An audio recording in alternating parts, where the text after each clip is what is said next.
doorashada galmudug waxaa ku tartamaysa dhowr musharax ra'yi ururin la sameeyay ayaa muujinaysa qiyaasta halka codka shacbigu uu jiro iyo qofka ay ku aamini lahaayeen masiirka iyo aayaha galmudug haddii ay qiyaar u heli lahaayeen inay codkooga dhiibtaan.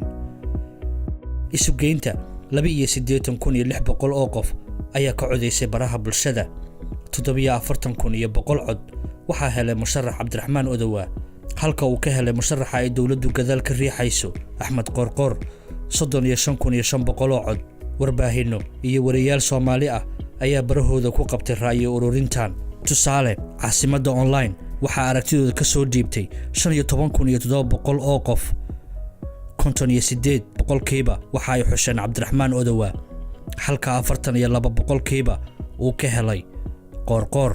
wariyaha BBC-da Cabdirasaq Xajacatoosh waxaa bartiisa Facebook ka codaysay 38,500 oo qof. 22,600 oo ka mid ah waxa ay doorteen Cabdiraxmaan Odowa oo mar kale helay 56%. Qorqorna 44. Abuukar Albadri 6,200 oo qof ayaa isna ka codaysay boggiisa. Qorqor markaan hoos u dhac baa ku yimid oo 36% ayuu ka helay meesha uu Odowa ka helay 64%.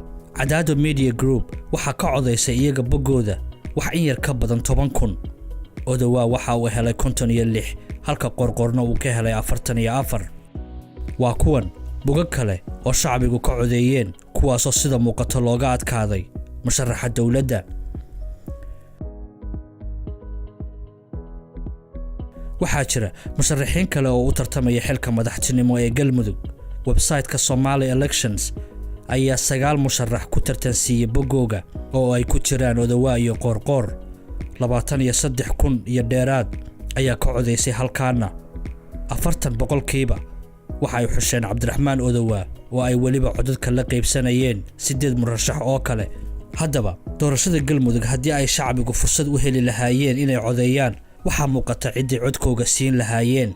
su'aasha isweydiinta mudan baa waxa ay tahay dawladdu ma tixgelin doontaa rabitaanka shacbiga mise murashaxa ay doonayso ayay ku qasbi doontaa sidii ka dhacday magaalada Baydhabo.